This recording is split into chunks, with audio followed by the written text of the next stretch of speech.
Once you get rolling, once you step up on your soapbox. Burning pod. All right, let's burn some time here. I've got Time, sage,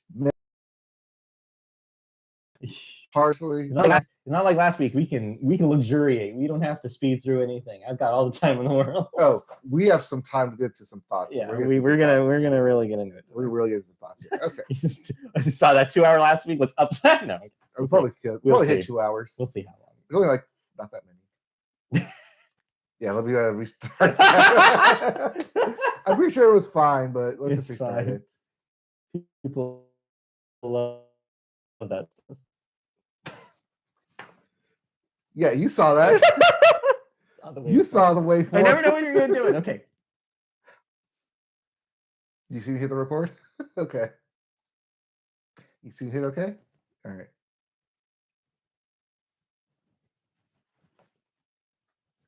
And welcome into another episode of the Media Boat Podcast, your weekly episodes for Stop Go. No, Stop Go again. Of recordings that we talk about for movies, TV, music, and video games. My name is Mike. This cackling hyena is Matt. My name is Matt. His name is Mike. Yes, this is where you come from recordings, apparently. I have no idea what you're trying to say. Or live, if you want to join us on YouTube when we go live. Mm-hmm. Yes, this is the Media Boat Podcast. It is June the 3rd, 2023. That means it is 2. It is 6 over 3. Anyways, June the 3rd, 2023. Math. Thank you for joining us. You're home for math and recordings. I'm at a loss what to say. What number of episodes is this? 286? No, 386. Wow, you lost 100 episodes there. Brain just went back in time. 386. Thank you for joining us. We got a lot to talk about. Although I made sure some of my news stories are actually pretty brief today. But besides that, we've got some thoughts. We got some things to address. The news itself is going to be very light. Yeah. But, oh boy, are there some thoughts this episode. We'll balance out. Nice balance package for you. Yeah. All right, so let's get into it. Yep, I like a balanced package. Like a healthy breakfast. Uh-huh. Yep. Mm-hmm. Yep. Mm-hmm. Yep. Mm-hmm. Yep. Okay. And we start with the music section. We start the music section with the Billboard. We start the Billboard with the Hot 100. How hot? And your hottest song in the land is Last Night by Morgan Wallen. The sound of a wet fart. At number 2, Flowers by Miley Cyrus. At 3, Kill Bill by SZA. Mm-hmm. Coming in at 4, Calm Down by Rima. But really it's Selena Gomez. Yeah. And rounding out your top 5, Favorite Song by Tootsie. Is that your favorite song? No, but it's my favorite name to say now. Tootsie. 2 O's, 2 I's, just the way you want it. With the T and S smack dab in the middle of it. Oh, no. Well, no, you're right. That'd be Ootsie. Ootsie. Which is actually a way more fun name to say. As for your albums chart, your Billboard 200. At number 1, One Thing at a Time by Morgan Wallen. Yeah. Coming in at 2, SOS by SZA. At 3, Midnights by Taylor Swift. At 4, Dangerous, the double album by Morgan Wallen. Which means it's not a Morgan sandwich because coming in at number 5, Walk Around the Moon by Dave Matthews Band. Yes, Dave Matthews Band. I think that's because it's like college finals and everyone was studying to Dave Matthews music. Oh yeah, and or partying celebrating because it's the end with Dave Matthews music. Or something like that. Because you only bring out the Dave Matthews in those 2 scenarios. I mean, that's the only time I've ever listened to Dave Matthews in those 2 scenarios. Oh, crash into it. All right. But if we don't like those releases, if you don't like any of those albums, we have new releases. Okay. Starting with Paranoia, Angels, True Love by Christine and the Queens. Next, we have 6 by Extreme. I included this because I wasn't sure if this is the same Extreme that I'm thinking of, like More Than Words Extreme. Well, I'm pretty sure it's not the same 6 that you're thinking of, like the Tony Award-winning show. No, it's not that. So yeah, just someone. It's more than words. Man word, not more words. Oh, okay. Well, there's also Girl with Fish by Feeble Little Horse. Yeah. The Age of Pleasure by Janelle Monáe. Yep. Yes, that Janelle Monáe, Yes. the actress herself. We'll probably talk about this next week. I know Christy is excited to listen to this. There's also Weather Vanes by Jason Isbell and the 400 Unit. Then there's Joyal by Jenny Lewis. I like Jenny, but I don't really love her solo stuff, so maybe I'll listen to this, but haven't sold me yet on the singles. That's okay. There's also Time Ain't Accidental by Jess Williamson. I will be listening to this. I like Jess. Space Heavy by King Cruel. Space Heavy. The Show by Niall Horan. Neil? Niall? I do this every single time, and I think it's Niall. Okay. The former One Directioner. Correct. The other former One The other former One Direction. Yes. Next, there's 8 by the Boo Radleys.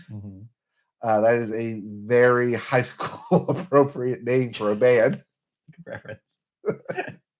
There's also Careful of Your Keepers by This Is the Kit.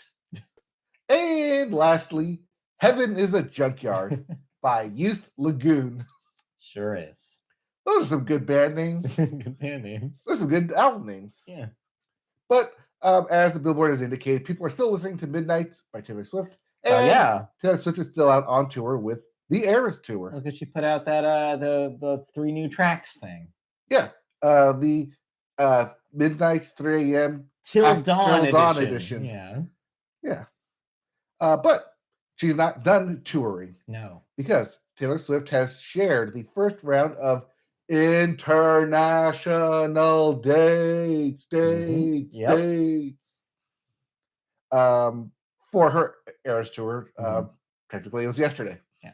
Yesterday morning. We all woke up to see where she was flying off to. So Taylor Swift will play 3 dates in Mexico's Foro Sol Stadium starting on August 4th. And will run 24th. August 24th. I think she's in SoFi on August 4th. Right. And will run through Argentina and Brazil with a closing show on November 26th in Sao Paulo, Brazil at Allianz Parque. That's the park. Yeah, it's Alliance Park, but in Brazil, it's Allianz Parque. The Latin American dates will see support for pop singer Sabrina Carpenter. Quote from the Post, really thrilled to tell you this.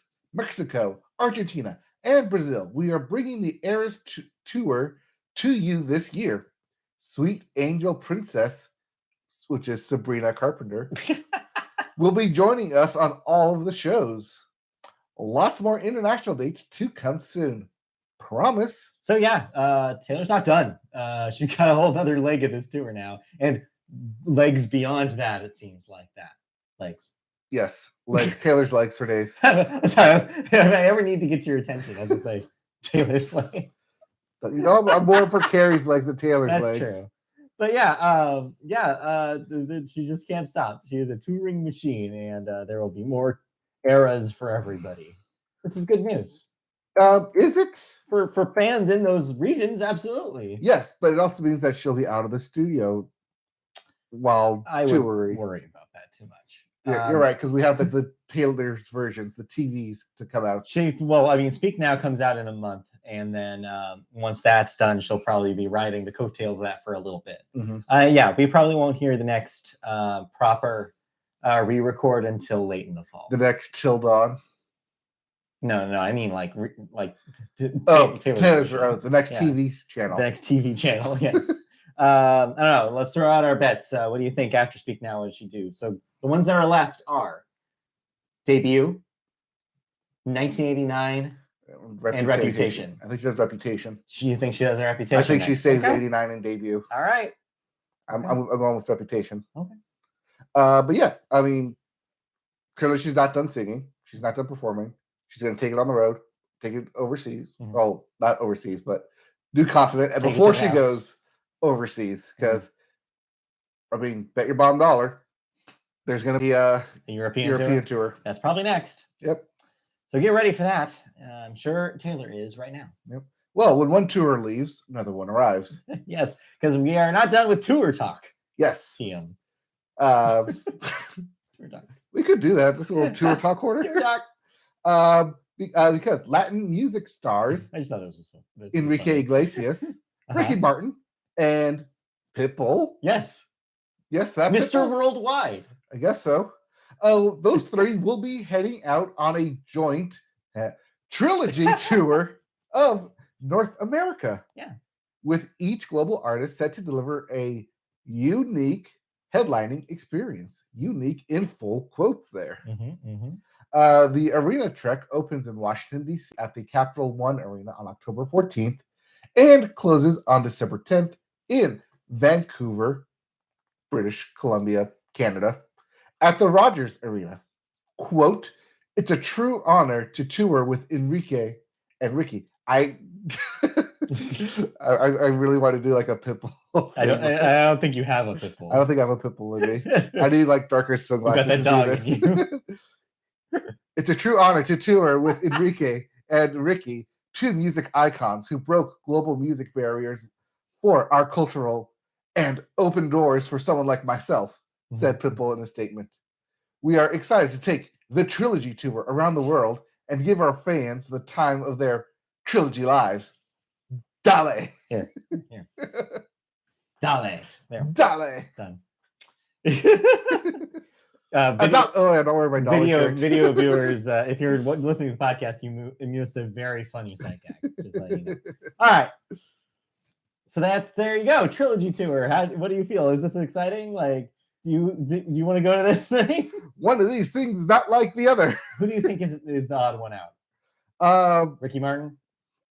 No, Pitbull. Pitbull? Really? Yeah. I mean, Pitbull's probably the most successful out of all three. Yes, that's why he's the odd one out. I feel like Enrique Iglesias and Ricky Martin haven't they gone on tour before? I think they have. Exactly. Although it's probably been 20 years. Yeah. No, 10. No, 20. No. Oh God, how old am I? I don't know. How old are you? What year is it? What year is this? So yeah, no, I think this is neat. I just think this was fun. I think there are a lot of people who are going to see that and be like, I absolutely want to see all three of them. Of course. It'd be really interesting if they rotate who is the headliner each night and don't tell anyone. It sounds almost like that's what they're doing, or they're giving them exactly the same amount of time and just making it seem like they're all three just doing a headline show. Which cool. Yeah. I mean, they all have enough hits and enough like of a following to warrant that. Yeah, so cool. Go for it. I say this is a good idea. I think this is fun. I mean, let's see more like these trilogy tours. Yes. With like three big name artists going on tour together. All right, name a three that you would like a dream scenario 3 trilogy tour for you. I don't know. I don't know. First one that came to my mind was like Kendrick Lamar. Oh. Like probably like Metro Boomin now. He's getting pretty big. More on the producing side, but sure. Yeah. And then, well, I guess no longer Frank Ocean, but he's not going to tour. I thought for sure you were going to go a different direction. I thought you were going to go like with The Weeknd. The Weeknd doesn't tour with anyone else, though. Yeah. He is himself his own headliner. Also, we didn't cover this, but also he's not going to be The Weeknd for too much longer. I guess he said he's going to put out one more record as The Weeknd, and then he's going to go back to being able as a producer for both music and TV shows because The Idol. That thing comes out, I guess, finally. Is that Sunday? Next week, yeah. HBO still putting out stuff? Believe it or not, yeah. I can't believe that thing actually, like, they finished it somehow. It seemed like they did not have a good time on that set. I am terrified of what that thing is going to actually be. I mean, we'll figure it out on Sunday. Oh, boy. If you want to see a lot of Lily Rose Depp, that is your opportunity. I'm not really sure if I do, but somebody out there probably does. And if you want to see too much of Lily Rose Depp, that's what the internet is for. Okay, all right, moving on. Moving on, man. I don't need to go there.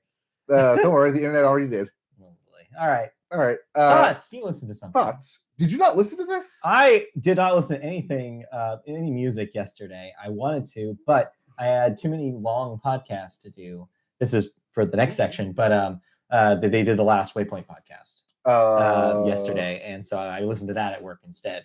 And I watched a whole bunch of their stream from the day before, and yeah, R.I.P. But they're not dead. I don't have this in the news.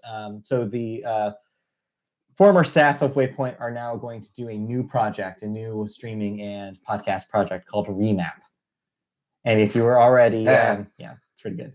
And if you were already a subscriber to their Waypoint Plus subscription, you don't have to do anything. That will move over to their new subscription program. So you don't have to touch anything. So. But if you want to cancel it, you have to go over and cancel it, though, right? Correct. Yeah. So congratulations to them, though. That's cool. Anyway, okay. So I was doing that instead of listening to music yesterday. Okay. So I did not listen to but Here We Are by the Foo Fighters. Their album post Taylor Hawkins passing. Yes. This was built up to be kind of a rebirth for the band, where a lot of the songs are about processing that grief and about moving on. How do you think it ended up? I mean, it is about processing grief and moving on. So I think we're done talking about it, right? Well, you listen to it. I listen to it. It's also music. So yeah, also, so how does it sound? There's music there. It sounds like old Foo Fighters, surprisingly That's what I've enough. heard, yes. I've heard the phrase return to form tossed around a lot. Well, it's hard to say return to form because Foo Fighters has always been an ever-evolving band. Sure, yeah. You know, when their first album was out in, 98? Yeah, around 95, I want to say, 95. Because the thing about it is that Dave Grohl wasted no time. It was basically as soon as Kurt Cobain passed, he was like ready. He was like, all right, well, I need to process this. And so his way of processing it was creating Foo Fighters and doing it all himself originally before he got band members to join him. Yeah, before he realized he can't be a one-man band out on tour. No, turns out, unless he dons the whole, the one-man band outfit kind of thing, that's really hard to move around. I don't think he wanted to do that. No, he'd just be up there like a Rolling Stone all alone. So chose not to do that. And then, God, so that's how much time has almost passed? Almost 20 years. Almost 30 years. 30 years. You did it again. I did it again. You keep shaving 10 years off of your life. Is there something? I skipped a decade there. You keep skipping. The 2010s did happen. I'm sorry to break it to you. We lived it. We went to college. It was great. Anyway. Hey, soon we've been doing this podcast for 10 years. This is true. Almost. Sooner than you think. Oh, it's all around the corner. We're approaching 400 episodes. But yeah, keeping count here. Anyways, so about almost 30 years of Foo Fighters. Yeah. A return to form of sorts. Harkening back to like very grunge, very hard rock, very processing of like grief and lyrics and like stuff that's hard to keep internalized and like hard to vocalize as well. But getting it down on paper and lyrics and it's a great way to help express some of those feelings that people who are big fans of the Foo Fighters, who are big fans of Taylor Hawkins, may not be able to process. And this definitely helps. And it definitely helps in those stages between grief, love, loss, and then at the end, moving forward. Right. So like a catharsis is, I think, a good word for this. A cathartic kind of way to process these feelings. Yeah. And this is what I like about the Foo Fighters, especially with But Here We Are, is that it's a full album of these songs. It doesn't do a breakaway to do like a pop hit. It doesn't do a breakaway to do like a single. It's a full album from front to back on the process of essentially Dave Grohl and the band going through the sudden traumatic loss. Even with starting with the opening track of Rescue Me. Is it Rescue Me or Rescue? Rescue Me is the TV show. Rescue Me is the TV show. Might just be Rescue? Might just be Rescued. Just like not knowing where to go and wanting to like have someone there to help pull you out of the drowning grief that you're in, and someone to have like that shared experience so you can help vocalize what it is that you've gone through yourself. Yeah. And the whole album's like that. And then at the end, it's a great moment where it's, okay, I'm going to go on and live my life and use what you've taught me as a teacher to then teach others and help spread your message. And it's a wonderful album. You might want to need to be in the right headspace to kind of fully enjoy it. Yeah. I know we've talked about several albums that are like prior that are like that. I think this one probably more so because it is talking a lot about grief and loss. And you have to expect that from where they're at, and so it makes sense. Just be prepared, I guess. But yeah, cool. Yeah, great album. Yeah, I'm gonna definitely check this out because I'm very curious about what a running on all cylinders Foo Fighters sounds like. Because I feel like the last couple of records kind of disappointing. So it'll be cool to hear them back like with that inspiration. Because I think that's the word Dave used in a lot of the interviews around this. Is he was like, we felt really inspired. We felt like we got that spark back that we had when we first started playing as a band. I mean, as you mentioned, if Dave got the first spark when Kurt Cobain died. Yeah, I mean, I hate to say that it seems like his biggest strokes of genius happened to happen after tragedy, grieving a loss. It's not great, and I don't wish that upon anyone, especially not Dave Grohl. Like, that sucks, but you know, sometimes that powerful emotion does give you powerful art. And I think this is just another example of that. But yeah, obviously our hearts go out to him because this couldn't have been easy to record. No. But yeah, I'm glad it's good though. It is good. We'll be talking about more powerful emotions a bit later. All right, looking forward to that. Right. In the meantime, you were listening to podcasts. Yeah. Any of them more you want to talk about them? No. All right, let's go then. It's not the podcast section. We're not talking about other podcasts. No, we're not getting that meta there. Section of this show where we talk about podcasts. All right, then let's get into some video games, and we start with new releases. We do. We may or may not. I don't remember because I have Amnesia: The Bunker. Yes. Coming out for everything but the Switch. Okay. And not the PS5. Correct, but I think you could play it on the PS5. Yeah, I think it came out already on the PS5. There's also Loop 8: Summer of Gods for the PS4, Xbox One, Switch, and PC. Raiden 3: Ex Mikado Maniacs with an X. It's a space shooter. With an X. Like an arcade style space shooter. That is out for everything. Wide release, everybody gets it. Speaking of wide releases, Nocturnal. Wide release, everybody gets it. Don't know what this is either. It's about sleep or not sleep or owls. Damn it. You bit your tongue. Oh, well, good that I'm going to see you later, so it's fine. I just realized I had Zelda ready in the envelope to give to you today. Yes. I totally forgot it. It's all right. It's fine. There's also later. Speaking of Zelda, Blake Sword DX for the Switch and PC.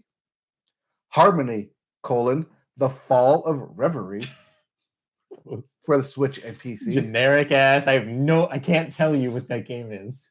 The name does not help me at all. Harmony. MotoGP 23 for everything. That's your wide release. That's also your motorbike sports game.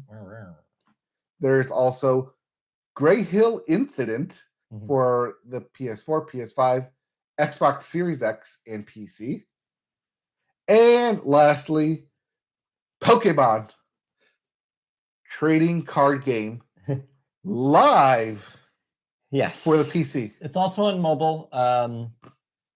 Yeah, I don't know if I'm going to try this again. When they put out the beta, I tried the beta, and I think what I realized about myself is that the meta and how complicated the game has become moment to moment is just so over my head now. I can't keep up.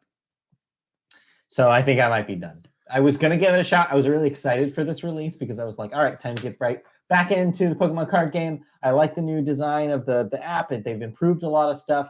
Cool, awesome, ready to go. Then I played a couple of games and I was like, what the hell is happening? And it completely lost me immediately. So I was like, no, this isn't for me anymore. So it's like Master Duel? It's more complicated than the card game used to be, is what I will say. I liked it when it was simpler. But no, like same concept of like Yu-Gi-Oh! Master Duel, it's like all the cards. I mean, potentially all the cards. It's basically the equivalent to that, or the equivalent to the Magic the Gathering Live. Yeah. It's basically a way to digitize the cards you have in real life, and also you can buy them digitally if you want. And basically, like microtransaction it up. Yes, microtransaction it up. Exactly. You know what this is if you like trading card games. It's the Pokemon. It's a version of that. TCG. Yes, but like I said, if you played it 20 years ago and are expecting to jump right back in, You mean like if you played it like analog, right? IRL, Or the Game Boy game, like if you played a long time ago and you're like, I remember having fun with Pokemon card game, you're gonna jump into this and be like, what the hell is this? It's like when I jumped into Master Duel and saw some people were synchro summoning and like pendulum summoning. I'm like, how'd you get 5 people out at the same time? You only get 1 summon per turn. Yeah, the rules. The rules, man. What happened to my game? Yeah, that's how I felt with this. I was just like, it's not for me. But those of you who are kept up with the meta, you'll be fine. It's okay. Because people will continue to butcher games. Yes. Not companies, people, because PC mods are everywhere. Yes. And a recent fan favorite is going to get a PC mod. Well, not mod. Well, PC release. Well, yes, but with the release comes the modding community to just storm and break the game and change everything. Well, that's inevitable. But the story here is not that. The story is another PlayStation classic, modern classic, comes to PC. Yes. Sony Interactive Entertainment will release Ratchet and Clank, Rift Apart for the PC on July 26th. Shortly after the PC version was leaked by data miner. Bill Coon. Yeah, Bill Coon. Bill Coon. Nix's Software officially announced that it's developing the title in collaboration with Insomniac Games. The game will be available on Steam and Epic Game Store, and players who pre-purchase the game will get access to 2 in-game items early in their playthrough: the Pixelizer weapon and the Carbonox armor set. This is cool. Obviously, every time one of these PlayStation exclusives come to PC, this is good news, as long as the ports are good, which varies. But yeah, like I think people who haven't played Ratchet and Clank, cool. This is a good opportunity. This is a good game. It was your favorite game of 2020, I think. Of 2020, when I think PS5 PS5 launch. So. Because this was like a PS5 launch. Correct. Early launch. Very early, yeah. So yeah, good thing. But of course, the other side of this though is a lot of people are talking about, wait a minute. Insomniac talked a lot of game when this thing came out about how this could only be done on the PS5 with the power of the PS5's like loading ability. Yep. I guess they figured it out, huh? Well, you give them 3 years and give it to a different company to port. Honestly, I think that it's really what they were talking about was the SSD. Modern computers have SSDs too. Yes. It's not impossible to pull off on a PC. It's just that they wanted to sell you a PS5. God damn it! Hey, they sold me. They sold us a PS5. It's true. They did. They did a good job on that. But yeah. But cool. Otherwise, it's pretty cool to see. Yep. Just be wary of your own hardware storage. Speaking of SSD, because games like this tend to run pretty high. I think the Ratchet Clank was like at 48 gigs, I want to say. Oh yeah, it's gonna be. Well, there's a lot of texture work, a lot of unique stuff in every one of those levels. So it's like probably adds up. So yeah, just be aware. All right, moving on. Speaking of Steam and Epic Game Stores. Well, not Epic this time. Well, no, but just Steam, but emulators. Yeah. So we've talked about Nintendo and how they hate emulators. Yes. And also how they hate dolphins. So combine the two. We have a story for you. Nintendo doesn't hate dolphins. The GameCube's code name was Dolphin. No. Yeah. That's why it's named Dolphin. Yes. Well, Nintendo has explained why it took action to block an upcoming Steam release of popular GameCube and Wii emulator, Dolphin. The team behind the emulator recently stated on its website that the Steam release of Dolphin had been, quote, indefinitely postponed, saying that according to Valve, Nintendo had issued a cease and desist citing DMCA against Dolphin's Steam page.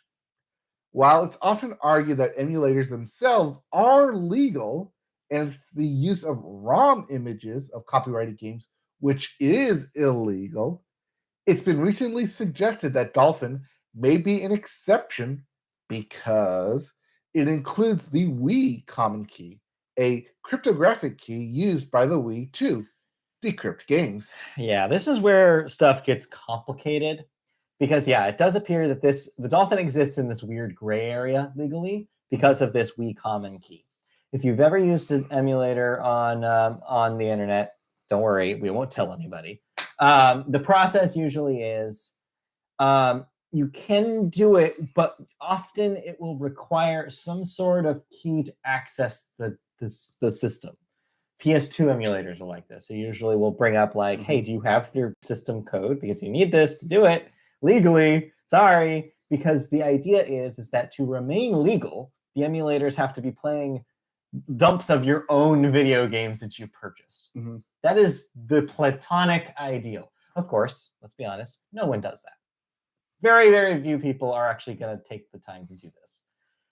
That being said, that's the legal expectation. And Nintendo is saying, well, if you're just giving this Wii common key to everybody, then that's not legal. Like, that's not the same thing as I have my own copy of Super Mario Sunshine, or for a Wii example, the Wii version of Twilight Princess, like that I bought in 2006, and here it is. They're saying, well, no, like this is enabling people to go on ROM sites and download ROMs and play games illegally. So this is actually really bad timing for Steam, because the Steam release before this takedown happened, the Steam release had openly happened a day prior. This was immediate. Mm-hmm. Nintendo knew this was going to happen, and they were like, as soon as it did, they were like, nope, you can't have it.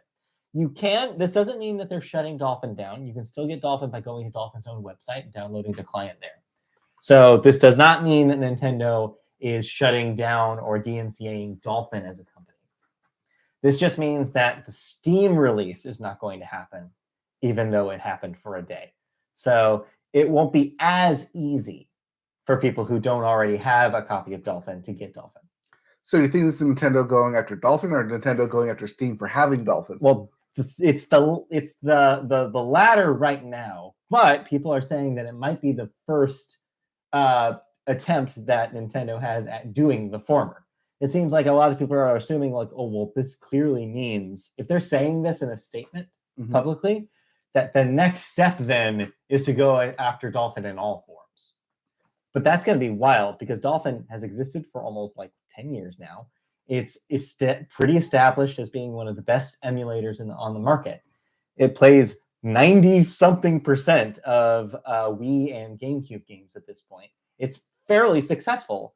I think it's like the best modern example I can give somebody of a modern emulator. I have Dolphin on my computer. Like, that's how widespread and popular this emulator is, and it works great. But the thing is that Nintendo now has basically a legal statement in this fight. They finally figured out the thing that can get them to possibly take the whole operation down. And it's the Wii part. So what? Now it's Dolphin's move. I don't know what they will do. They're not necessarily like a company. They're kind of like community-owned kind of situation. And so I don't know ultimately how this goes down. But this is the first salvos I think you're seeing in this war. Okay. And Nintendo, it looks like they're looking at their options to fight Dolphin. It's scary. Not great. Well, let's put some positive spin on this then. Yes. Well, maybe not with Nintendo, but with people breaking Nintendo games. Yeah. And speedrunning Nintendo games. And where'd my tracker go? All right. Where's your tracker? Summer Games Done Quick. Yeah. It's on. It's happening. They hit 1 million yesterday during the Pokemon Coliseum run. Cool. Where are they at right now? They're at 1.2 with only like 24 hours left. Playing Final Fantasy 4 right now. It ends at like midnight at Sunday. Alrighty. Yep. Cool. 1.2 currently. I expect that to raise to 2 million by the end of the day, because that's just what they do. Yeah, they work quick. Yeah. Well, no, they don't work quick. They make money quick. They make money really quick at the very end, because everyone's just dumping all the rest of their money in there. Summer games are done quick. Yes, they are.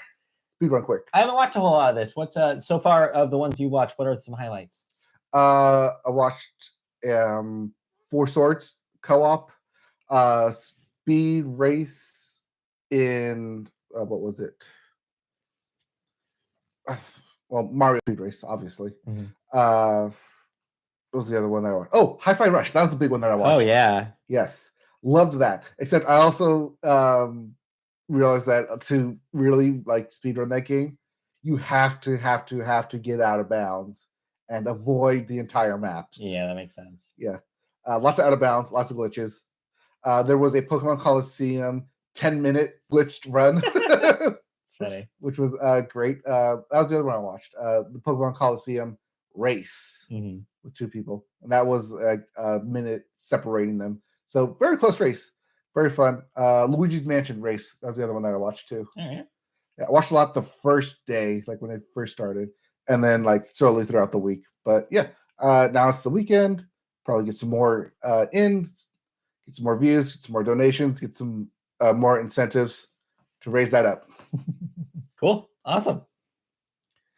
And like I said, twice a year. This is Summer Games Done Quick. After this is done, right back to Awesome Games Done Quick at the beginning of 2024. Okay. All right. Did you play anything? That's a great question, and unfortunately, the answer is no. As our Twitch viewers may notice, I didn't stream this week either. It was kind of busy and wild. I think I officially decided. I had like a moment with myself after the podcast last week and decided I'm not going to give Zelda another try. I took it out of the Switch. I think I'm just done. Just not for me. I also decided that I didn't have time to put as much time as I wanted to into Jedi Survivor. So I returned that as well. Okay. So right now, they're in the process of sending Street Fighter 6 to me. And I will give that a shot. That's something that requires much less of my time. That's something I can just jump in, see if that's for me, and then just make a decision. Right. So less stakes. And also, I added Diablo 4 to the queue. So that's next week. I haven't played it yet because only early access people who bought the $90 version of the game have access to it right now. Next week, it will be out proper. And so maybe next week, I will talk about one of those two games. But in the meantime, no, I didn't really play anything this week. I played more of God of War. I also played more of Humanity. I actually got further in Humanity. And I got past the first section where everyone's running all the time. And now to the second section where I have to set up all the switches and then hit play. Yeah, I saw you doing it with this, and I was like, okay, cool. It's like a little strategy thing. Yeah, I like that it morphed and like keeps it interesting. And it's not like the same.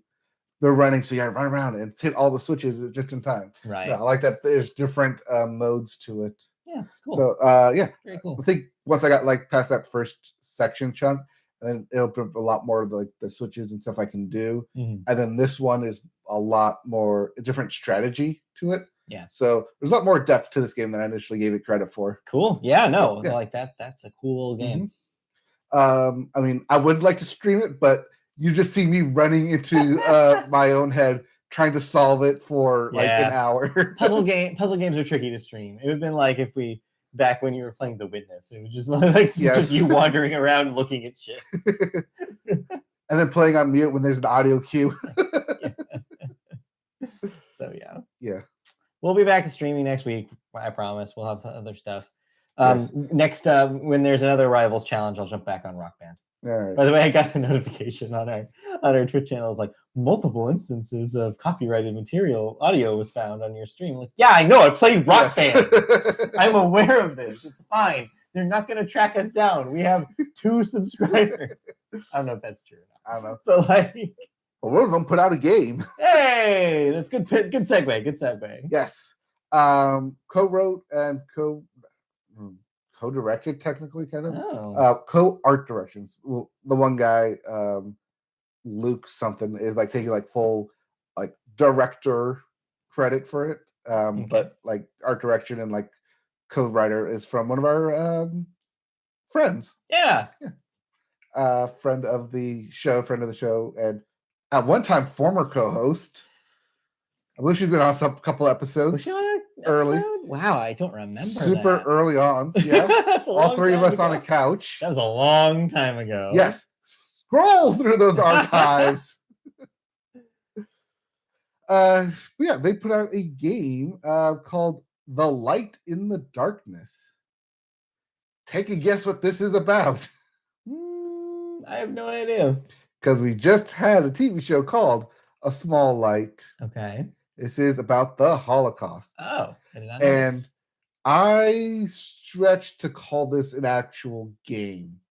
It's more of like an interactive medium than it is a game. Sure. Although technically games follow interactive media, but interactive media can be other stuff because there's not a whole lot of like actual game elements. It's a lot of like walking around and then stuff happens.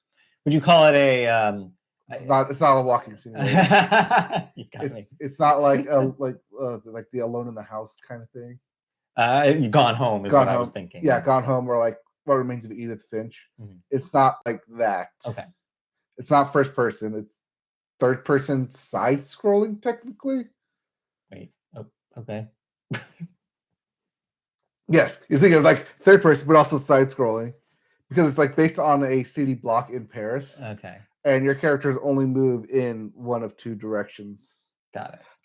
But it's about the Holocaust, and you are playing as a Jewish family, different members of the family, and it takes you through chronological events of Nazi Germany, both invading and then putting Jews in concentration camps, internment camps, trains. It's both like it's like the educational part, but at the same time, the actual art direction in this is very lacking. It needs polish. Okay. It needs a lot of polish. Well, no one's on here. You just wait for Alex to show up and be like, "Oh no, that's not what it means. You kick your ass. Kick my ass. What are you doing?" It's a fine game. To be fair, I haven't seen or played this, so I am. Don't look at me. I have no opinion. It's a flat 2-hour experience. Okay. And I say a flat 2 hours because a lot of it is like text based. Just here, we're going to explain to you what's going on, and the actual gameplay elements are very few and far between, and also very one-time game elements. Okay. Like you only play once, and then they never bring up the same concept over again. Okay. It's like it's more of like an interactive medium than an actual like video game. It's called The Light in the Darkness. It's free on Steam and PS5. Okay. Wow, PS5 release. Yeah, free. It's also, like I said, flat 2 hours. If you like, as soon as you play it, and you just go through it. It's like a very quick, just read and just happens. It just happens to you. Okay. It's hard to say it's good. It's not good, but it's also like not. It's not good. You're just laughing. Okay. All right. I feel like I could have been a lot better. Okay. I'll show you it. I believe. It's also buggy. All right.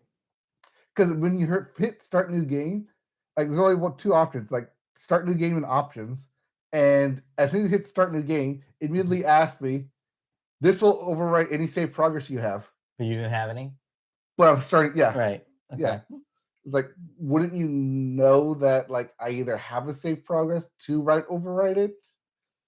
But what platform, for clarity's sake, what platform were you playing on? PS5? PS5. Okay, got it. But it's also available on Steam. Okay. Interesting. Yeah. I mean, it's also it feels like a game that only like 5 people worked on because it is a game that only 5 people worked on. Yeah. Like even when it goes through the credits, it's very like here's the same like 3 to 5 people wearing multiple hats go like creating this game. Hey, game development is hard. It's hard to put out a thing. It's hard to get a thing out the door yes. in one piece. So yeah, I don't blame anybody for for putting out something that maybe is not up to what maybe their goal was. But hey, who are we to say? We don't know what those goals were. I think the goal is to get the story out, and the story's good. Yeah, there you go. So, but the actual gameplay elements are lacking. All right, you heard it here, folks. I mean, if you want to check it out for yourself, it's free. Yeah, and it'll only cost you 2 hours of your time. Well, there you go. All right, let's move on into a less controversial section of the show we like to call television. And we always start television with the Sports Corner. First up, Nicolas Cage, National Treasure, won the Preakness. Yes, not sponsored by Nicolas Cage. No. Or Jeremy Bruckheimer. Right.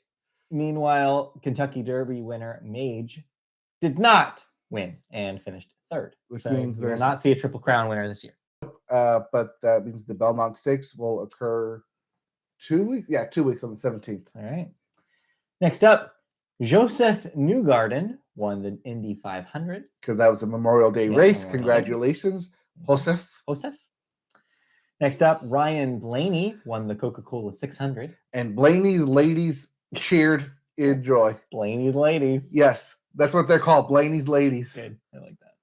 Even the guys? Yes, even the guys. They're all Blaney's ladies. I appreciate that. That's good. Yes. That's good stuff. I know, because I have a Blaney lady here. Blaney lady. This is his first win in 2 years. Wow. So, yeah. Way to go. You finally did it. Go for it, Blaney. You did it. All right. NBA, the finals are here. Yes. The Denver Nuggets and the Miami Heat. Yep. Number 1 versus the number 8 seed. Who do you got? I want to say the Heat. The Heat have taken over. Okay. They've already defeated a number 1 seed, a number 3 seed, and a number 2 seed. So, and now they're looking to face the number 1 seed in the West. All right. So you're all in on the Heat. How many games? Right now, the Denver's up 1-0. Okay. Well, they have some catch up to do. Yep. They play again later today. Let's see if they can do it. Meanwhile, in hockey, the NHL finals, even though they don't call them that, are also here. It's a Stanley Cup final. The Stanley Cup game, games, which is against the Las Vegas Golden Knights and the Florida Panthers. Once again, a 1 seed versus 8 seed, and once again, got the Florida team and the number 8 seed. And of course, you want the Panthers to beat the Sox off of them. Oh yes, of course. I don't want the Golden Knights to win. No, who does? No, who does? We're not James Holzhauer over here. We have taste. No, we're not Jeopardy's villains here. The game show villain over here. Yeah, no. We're good people. Villains can be good people. Villains can be good people. Yeah, we'll talk about that later. Spoilers. So yeah, we'll have more to report once we have some winners next week, presumably. If we have winners next week. We will not. No, we won't. Well, the only way that happens if the Nuggets get sweep. Nuggets sweep the Heat. They sweep in 4 games. Otherwise, in hockey, Stanley Cup, they drop the puck tonight. Tonight's game 1. All right. Anything else in sports before we move on? Baseball continues to baseball. Yeah, it really does. It does. These are indeed the really long dog days of summer of baseball. Yeah. And as such, the barking out of, well, it's more like a whimpering, out of Oakland as they continue to barely not even have 20 win season yet. No. In fact, last time I saw it, they were stuck at 10. They were at 12. Did they finally win a couple more? Yeah, I think they're at 12 when I saw it yesterday. For them. They finally won 2 more games. In other baseball news, All-Star voting has begun. Yes. So go on to the All-Star website and start voting your favorites in. They need your support. So yeah, as we limp along, as the season limps along towards the All-Star break. I think you get 1 vote or 1 ballot per day. Yes. It's not per email. It's per day. Go to the website. Yeah, just keep going to the website. Keep putting your favorites in, and eventually you'll see them there. Yeah. All right, let's move on then into a sports-related television story. Yes. Here is your update. People getting paid. Well, people being forced to get paid. Getting paid. This is your update, of course, on the Diamond Sports Group, the owner of the Bally Sports Networks. And the regional sports networks. And their bankruptcy.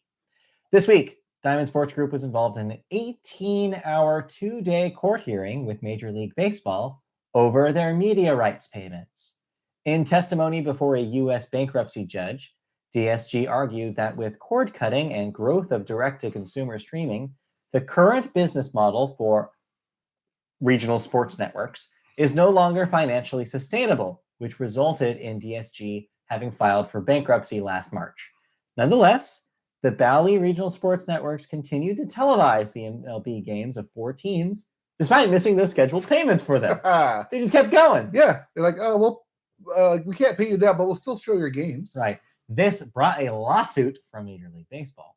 In April, the judge ordered Bally to pay 50% at least of what it owed to each team as a temporary measure and a sign of good faith. In a victory for Major League Baseball, the same judge ruled that DSG must pay the full value of their current contract to the 4 ball clubs for the entire 2023 season. Because they had failed to make those initial payments. In the ruling, the judge wrote, quote, profitability is certainly decreasing for each team, but again, this doesn't mean that the contract rate and those fees under those contracts is not reasonable. Diamond owned, past tense, the rights to 14 major league teams, but they did lose one this week. The one everybody thought they were going to lose, the San Diego Padres, when they did not make the scheduled rights fee payment by the end of the grace period. So you can no longer see Padres games on Bally Sports currently. I believe this defaulted to what the league said it would, which is that they are now putting streams out, the league themselves, of Padres games. Now, is that on YouTube or MLB? I'm not saying it's through the MLB app. I think it's through the MLB TV app. Yeah. But I don't think it requires the paid subscription to watch them. Oh, okay. I was always, since I'm a paid subscriber, I was always able to watch Padres games. So I can't tell. I can't tell. What I'm saying is I can't tell you whether or not that's true or not, because I always had that access. Yes. So I can't tell you what happened there. But regardless, if you're a Padres fan, I'm sure that change has loosened your pockets a little bit. You don't have to pay for that anymore, which is probably good news for you. But yeah, we'll see what happens with the rest of this. Like I said, though, the last time we talked about it, and probably the time before, if you're in a bigger market than San Diego, this probably will not affect you. No matter what happens, probably the rest of the season, you will still be able to watch things the same way that you're watching them. I believe that if any movement happens with Bally, it will be after the season ends. Probably. I think next season you're talking about a complete rewrite. Well, they're only contracted up into the All-Star break. The last half of the season is not contracted to the regional sports network. Yeah, but bankruptcy is just restructuring, and so I assume that they're going to do what they can to figure out how to keep this going. Well, obviously they want to keep it going, but they paid like $8 billion for it. I think though that they might be able to pull it out during the All-Star break, but I don't think they figure it out by the end after the season. Well, let's see. They don't need to televise the All-Star break because that's going to ESPN. That's true. Yeah, on major networks. And the game itself is on Fox. Right. The Home Run Derby and like all the ancillary games are on ESPN. So they're not even covering that stuff anyways. Right. So yeah, we'll see what happens ultimately. But and that's July too. Yeah, so I can't imagine things will change much, but we'll see. All right. Moving on to our second story today, out of sports and into auction time. So, TV is slow when 1, the writers are still on strike, and 2, even people are selling their stuff about TV. Everything must go in the TV business. Starting on June 2nd, James Commissar, curator of the Commissar Collection, is selling almost 1,000 items from his personal collection of television memorabilia from the 1950s to present day. Fans and collectors can win these items for as little as $1 if they're lucky. Well, because it's auction. It's an auction. From the bar where Sam Malone greeted customers on Cheers, to the pink ensemble Barbara Eden wore in I Dream of Jeannie, and even the set from Archie and Edith Bunker's time-worn living room from All in the Family. All these items and more will be available at auction by Dallas-based Heritage Auctions. Who have done previous auctions. I believe they did the movie a memorabilia auction they're as well. the go-to Hollywood kind of thing. Yep. The auction, which features about 1,000 lots, wraps up with live bidding from June 2nd to 4th in Dallas. Currently. So if you are Right listening now. to this as we're recording, or like right after, you have until Sunday. So you're wondering probably, why does Commissar have all this stuff? Well, he dreamed of creating a museum to house his collection, but when that failed to come together, he decided it was time that the items leave the temperature-controlled warehouses where he's been caring for them and sell them instead to passionate fans. Quote, I just decided these pieces should go back to the fans and let them enjoy them. And then what good that day when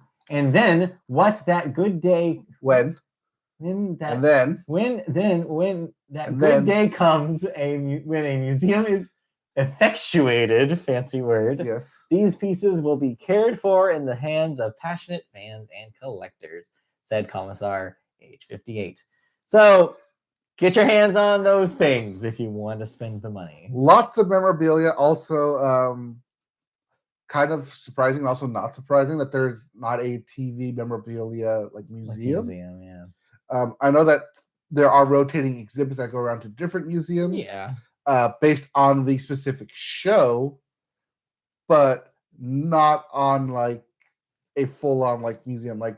We even just got the motion picture arts and film. Yeah, right. They're the Academy Museum. Yeah. My question about the All in the Family living room, my understanding is that Archie Bunker's chair is actually somewhere else. So do you get the rest of the living room? It's weird. Anyways. I think it's more like the piano and the rug. Just the piano. All right. It's time. All right, it's time. We have TV thoughts. We have thoughts. Two of the biggest shows of the season have ended, and we're here to tell you about how we felt about them. Before we start the obvious one, you've caught up completely. You've finished Succession, HBO's big, trendy, everybody's talking about it on the socials, Succession. So I mentioned on this podcast, I think 3 weeks ago, that I was going through Succession in order to catch up before the finale aired. Yes. I've done so.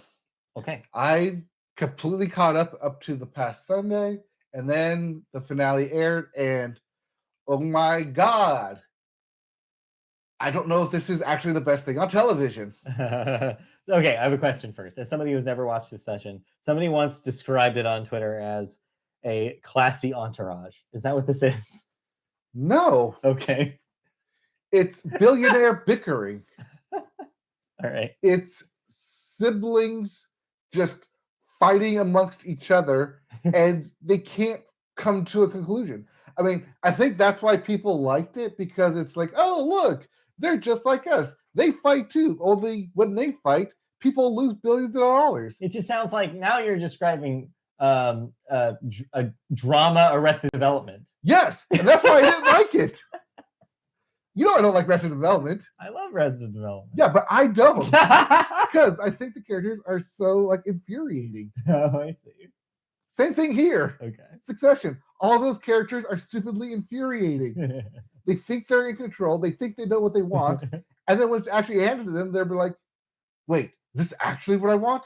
Are you trying to play me? Is there another angle I can work here? No, just take the damn deal that you were given.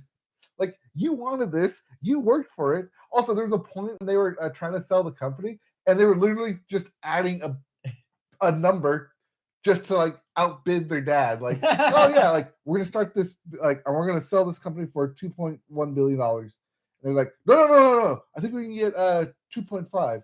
They're like, fine, 3.5. Let's up it to 4.5.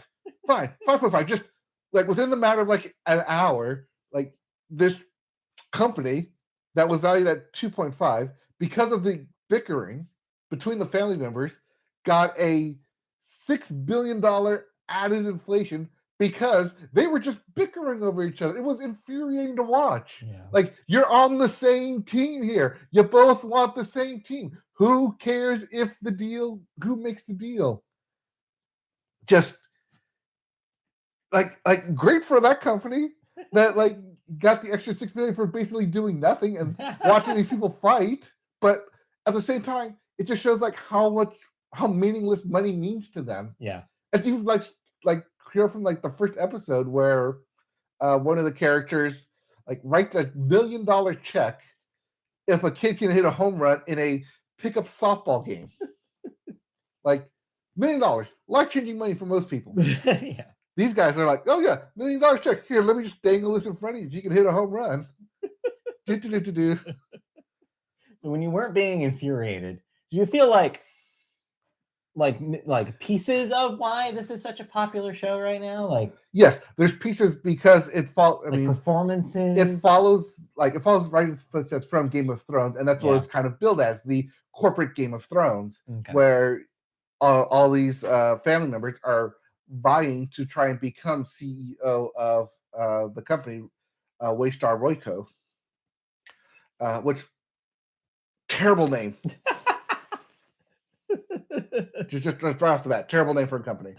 Don't care what you say. Terrible name for a company. I don't know. I believe it. There's really terrible names for other companies in real life. So. Well, yeah, I mean, I know. I get that's named Royco because their last names are Roy, so it's Roy Company. But like Waystar, like at some point that they merged to form like Royco Waystar or Waystar Royco or whatever. It's just it sounds too much like a Final Fantasy name.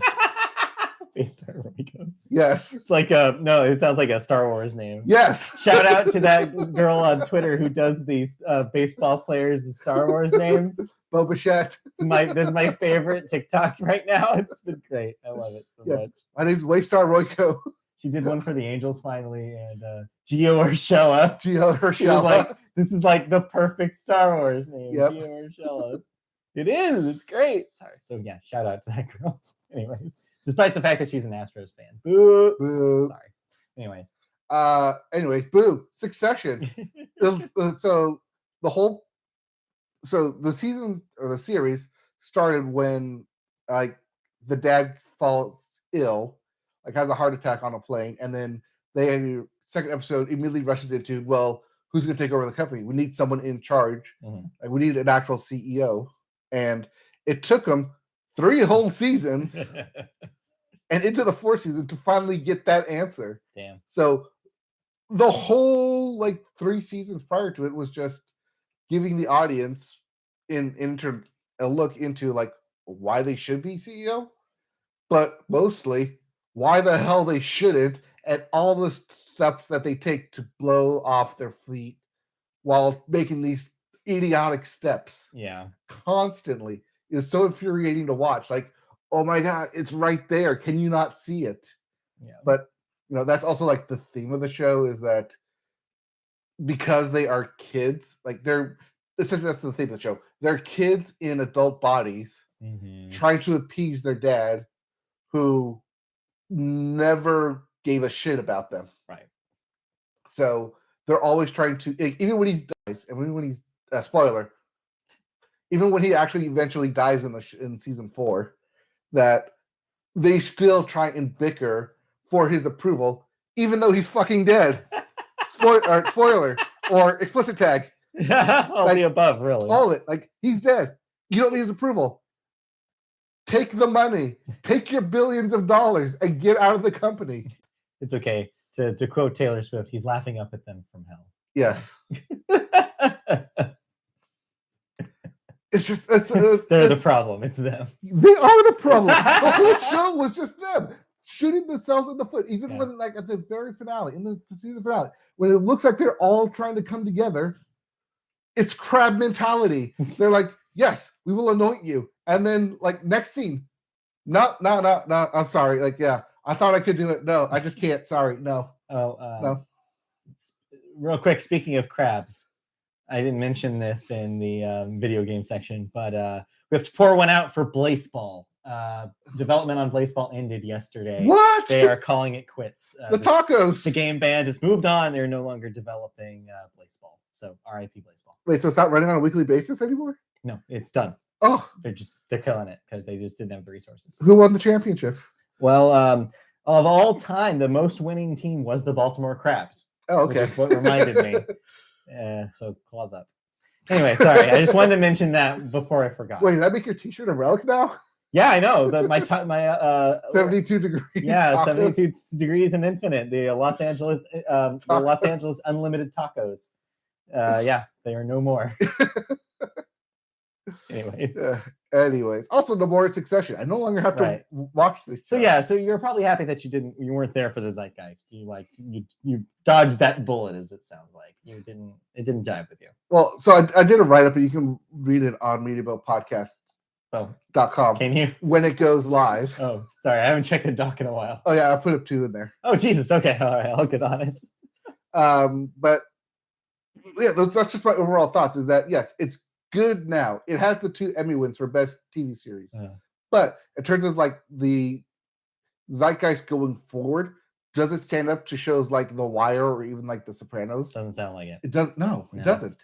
Not an all-timer. No, it's not an all-timer. It's definitely an in the moment, in the zeitgeist kind of. I think it goes to show you that like no matter what HBO does, their big thing will be the biggest thing, regardless of level of quality. It's just only time will tell how like whether it stands up to that legacy. I mean, we saw Game of Thrones drop off really quick. Yeah, and so, I mean, there's still like merchandise and people still wear stuff out there. But just generally speaking, like there's only a few of those where you could say like The Sopranos and The Wire that are like people like will still hold as the best television of all time. We won't see that happen to Succession. No, Oh well. I mean, you could say that because like Sopranos ran for like 7-8 seasons. Yeah. And Succession only got 4. Well, if you missed it, you can catch up on Max. Oh, still super bad. It's all available. Still getting used to it, right? On Max. It's all there. It's all available. Just terrible people making terrible decisions for a terrible company. And I suffered through it, I guess. It's not for you. It's fine. It doesn't have to be for you. It's not everything has to be for you. It's fine. It's not even that I wanted it to be for me. I just wanted something like interesting to happen. Sure. Anyways, like, I don't know. It's both like a good bad thing when like the simplest solution is the one that they presented right in the beginning. And that's the one they stuck with. I believe that is called Occam's razor. Yes. Speaking of, I need a shave. Well, I need Occam's razor in my face. Speaking of shaving your face into just a mustache, we have another show to talk about. Yes, and speaking of Occam's razor, they definitely took the easy way out. All right. Okay, so we already kind of got on our soapbox. We did our whole talk about this pre-pod, which I'm glad, because honestly, we can have a more lower key discussion of this show. Yes, let me step off my Succession soapbox, and let's both step up to the Ted Lasso plate. So, or pitch. Yeah, Ted Lasso, season 3. This is it. Yes. We think.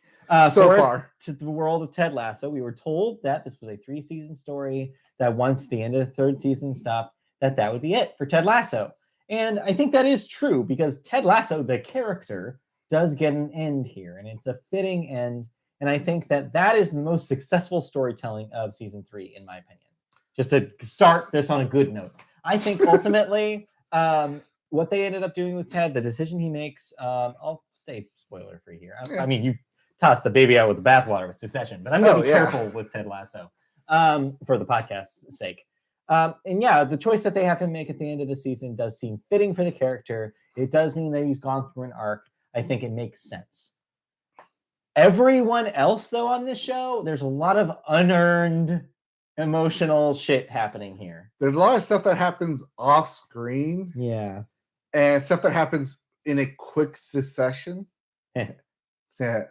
That doesn't warrant the actual payoff that it deserves. It feels leaves the audience, leaves us, feels like it's missing something. Which is a great irony, considering that this season, most of the episodes of this season go longer than an hour. Yeah. So we are saying that both are true. Both things are true. They did not cover enough ground, and they spun their wheels for too long. Both somehow coexist in season 3 of Ted Lasso. So one of the biggest problems I had with this is that it seems like they decided to not double, but triple down, because this is the 3rd season. They already did the double downing in season 2, which we talked about last year when we already said double down. There were diminishing returns on a show that was otherwise still pretty entertaining. I think that's where we kind of fell on the season 2, was that they tried some interesting things with Ted specifically. They maybe used some of the stuff like from season 1 as a crutch one too many times. For example, having characters burst out into song. Well, season 3 takes that template and, like I said, triples down all of those things. Everything that either annoyed you or endeared you to the Ted Lasso formula is here 3 times as much. And it just keeps happening. Yeah, exactly.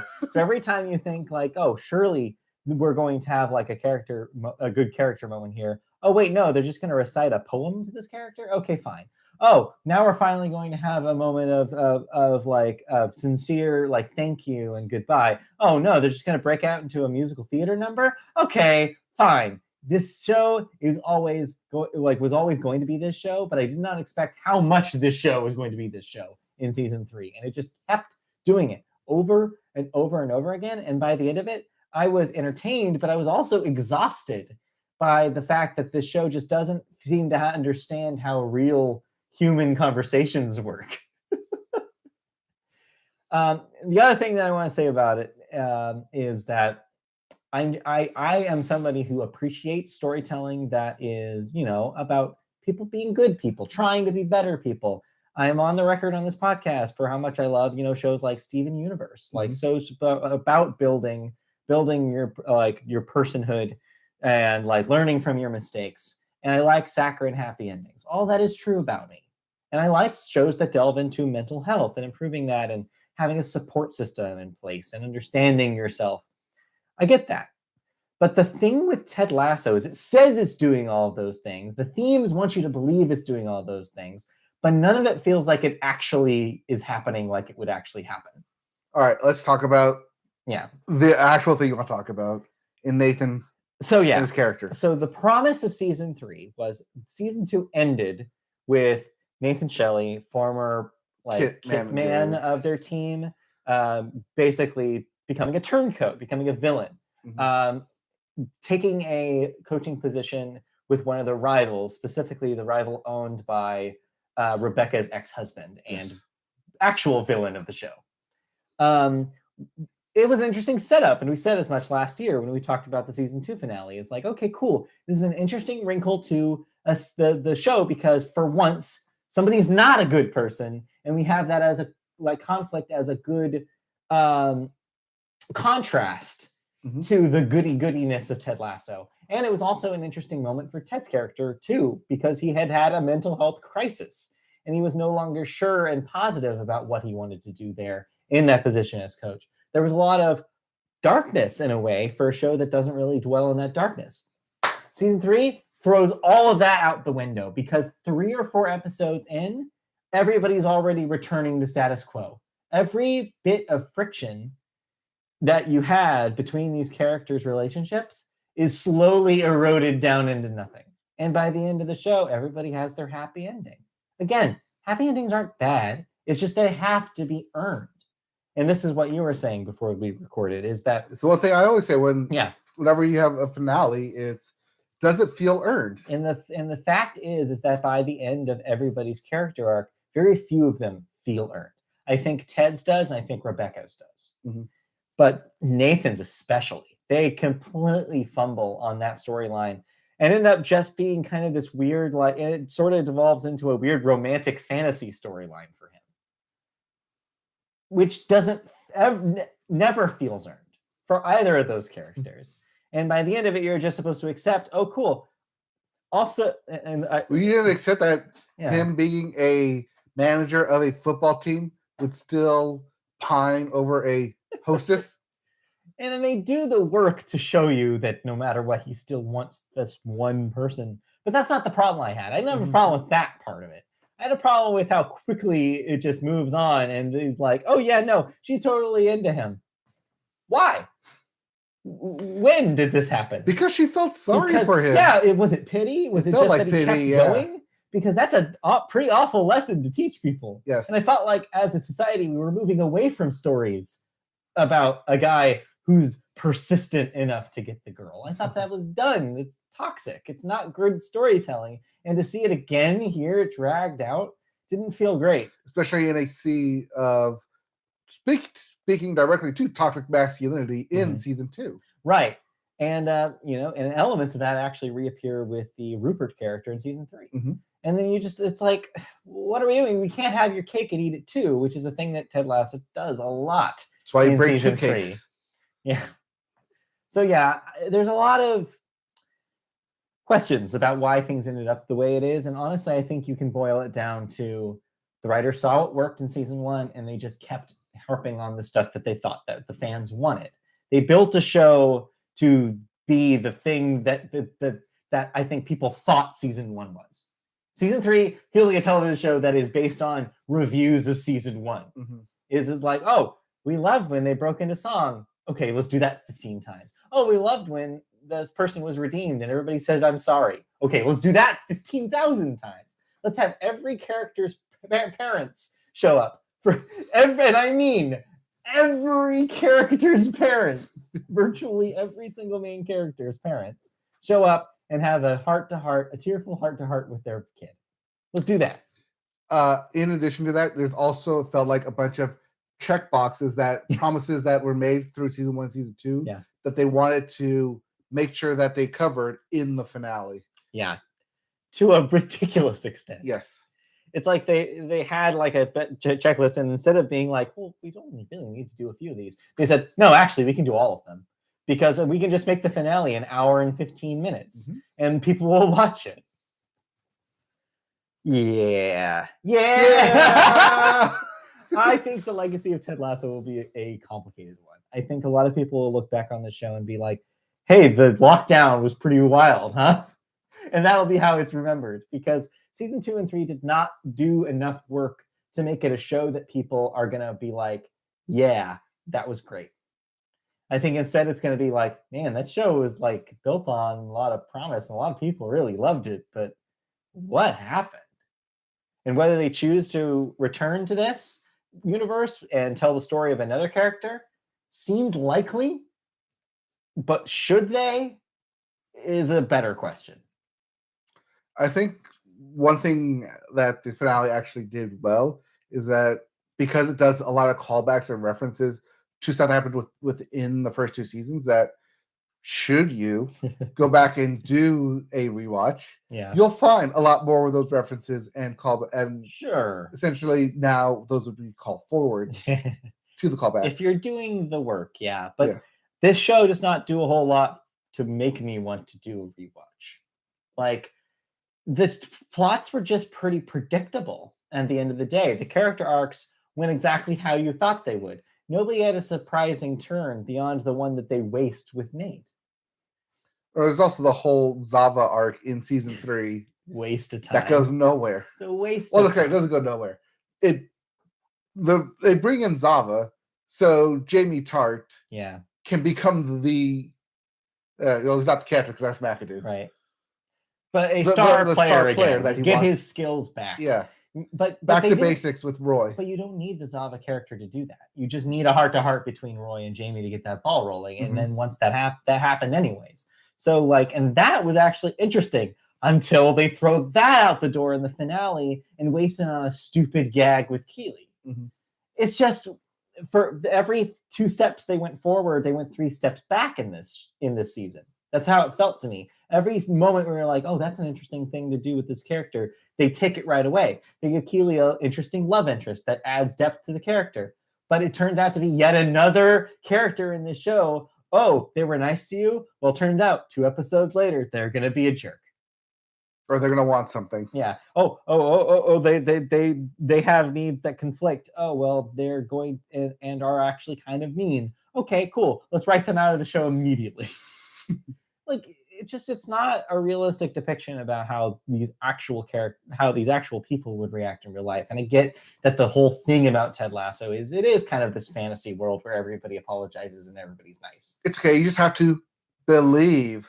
And I get that. Again, I'm somebody who likes that kind of storytelling. It's just that storytelling also has to have stakes. And season 3, every time there were stakes, they were immediately pulled out. So there were moments that were good. Yeah, but the through-line story is where it's missing for you. Yeah, the overall character arcs and the payoffs for them, they just have to do more work to make them feel earned, and they just didn't do the work It's okay. The halftime of the final match is the only thing that was earned. That It was felt the team okay. coming That together. felt okay because it was Ted Lasso going back to the basics of what Ted Lasso is supposed to be. Mm-hmm. A show where it is a fish out of water trying to communicate in their own way to an established soccer team. That's the best stuff in the show. It's none of the icing on top. And I think once they returned back to those basics, I think they figured it out. And then when they were skewing away from it is when it felt mostly that it didn't work.